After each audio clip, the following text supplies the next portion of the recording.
Kakain po kayo dito? Yeah, customer ako, di ba? Oh, so, pengi isang order ng batchoy. O, tama-tama. Buena mano. Kakaluto lang ho ng batchoy namin. Kakain dito? Oo, anak.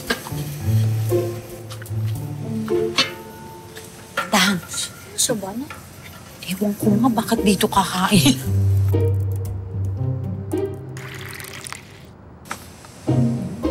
Dahan, mainit yan.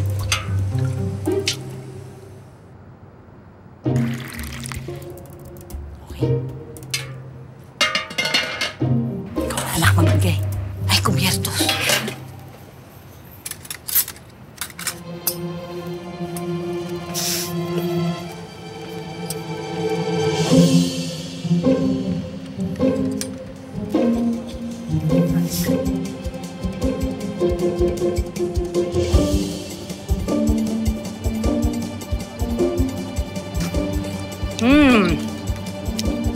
Consistent talaga kayo. Sarap ng batchoy nyo, grabe.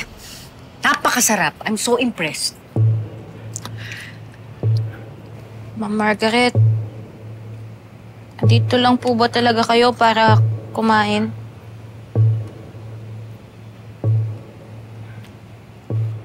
Well, mayroon akong gustong malaman.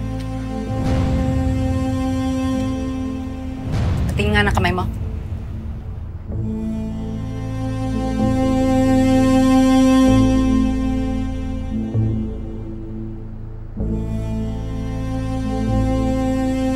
Tingin na ang dalawang kamay.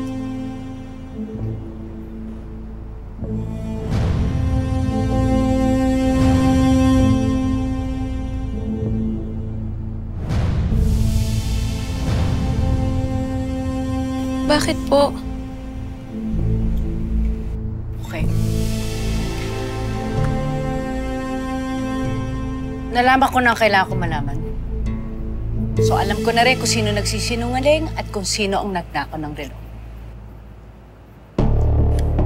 Ma'am Margaret, maawa naman po kayo. Inosente po ang anak ko. Kahit lumuhod ako ngayon dito sa harapan ninyo, gagawin ko po. It's not your daughter. Dahil wala siyang sugat sa kamay. Kung sino man ang nagnakaw ng relo ng anak ko, ay may sugat sa kamay dahil nasugatan ng nasira ang lalagyan. Ano pa ibig niyo sabihin? Ang ibig kong sabihin ay may sugat si Sharon sa kamay. So ang ibig sabihin nun ay siya ang nagnakaw ng relo at nagtanim nun sa'yo. Oh! Nakita ko rin siya na nakikipag-usap siya kay Venice. So ang ibig sabihin nun, may kutob ako na meron siyang kinalaman. Kita mo, Venice, nakita mo, tama yung kutob natin, anak. Sabi ko sa'yo, walang magandang gagawin yung babaeng yan. Diba? Sinungaling siya, nanloloko siya. Hindi ba't ganyan-ganyan din yung pagkakaloko niyo kay Sir Francis? Nay! Ano yung sinabi niyo?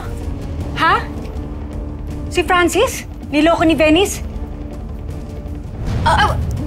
Tama ba yung narinig ko? Wala po yun.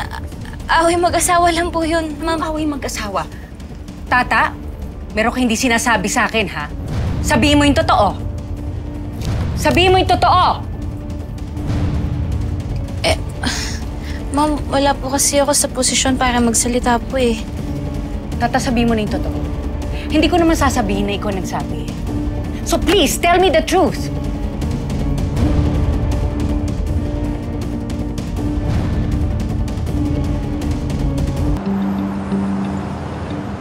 Tell me the truth.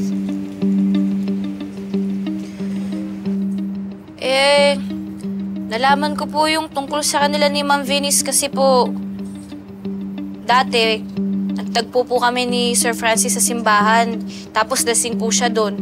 Tapos, sinamaan ko na po siya pauwi po sa mansyon ninyo. Tapos nakwento niya na po sa akin lahat. Yung tungkol po sa kanila ni Ma'am Venice. Ba't ka pa naglalasing, tapos natutulog ka pa sa simbahan? May problema ka ba? Niloko. May iba siyang lalaki. Kaya pala nagbali yun kasi doon sila nakita. May kabit si Ma'am Venice!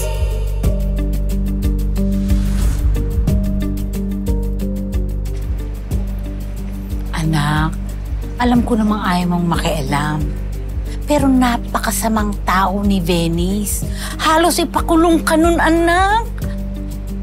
Alam mo, kailangan malaman ng tao kung ano pang kawalangyaan at kasamaan ang kaya nung gawin.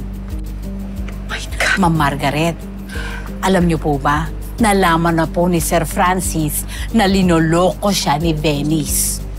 Walang ya talaga ng babae na yan. Sinasabi ko na nga ba eh. Hayop talaga yung babae na yan. My God! Manda sa akin yung babae na yan.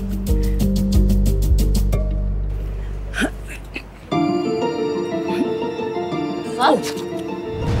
Oh, ma'am. Excuse me. Ma'am? Uy! Ma'am Margaret! Tubig! Tubig! Tubig! Tubig! Anak! Ma'am Margaret, ano pong nangyayari sa inyo? Ma'am!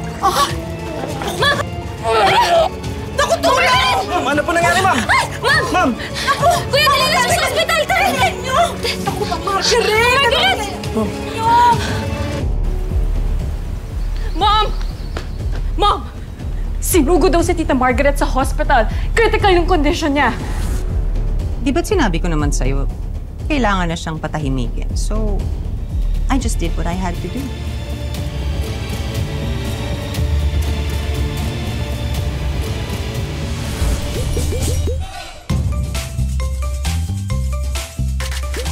What happened? Anong huling kinain niya? Batchoy po. Mamang pulis, ako ang may kasalanan. Ay, ano ba sinasabi mo? Paraan para hindi ka makulong. Subong pa ako puputik. Kuya! Ay! Akong ikulong ninyo. Diretso sa selda to. Namin na. Sir Gov, nagmamangawa ko. Nasente po yung nanay ko. Umalis ka na! Hindi ako alis dito! Umamin na yung nanay mo na siya ang may kasalanan. Ito ba talaga yung pagkakakilala mo sa akin? Lahat ng pinagdaanan natin, wala lang yun sa'yo? Ikaw naman talaga yung lumasok kay Mama Margaret eh! Tumigil ka, ha? Ang kapal talaga ng mukha mo. Lakas ang loob mo, ha? Sige nga. May prueba ka ba? Wala. Hindi ba? Wala! Ganito itong babae ka! Ang kapal na mukha mo, ha? Saan mo ako sabi? Ito ba yung magpapalaya sa'yo, ha? Kaya kayo humantong ng nanay mo nang halos makapatay ng tao, ha? Kasi mukha kang pera! Mukha kang pera! Inanay ni Sagong yan. May-ari yan ng panbuang companies. Hindi mo lahat sumusunod dyan. Napakasakit na nangyari kay Margaret. I will take over her position. I'm officially unretiring myself to fix everything. Mama Sweet, have some coffee. I still remember how you like your coffee. I cannot believe na magagawa ng pamilya ni Tata to sa atin. Mahirap paniwalaan. Napakabait na bata ni Tata. I'm sorry, Sir Gov. Pero kung magiging mabait kayo kay Tata, magsisisi kayo. She is just deceiving you. Mas nakakatakot yung mga taong mabait lang sa una, pero sa uli, ahas pa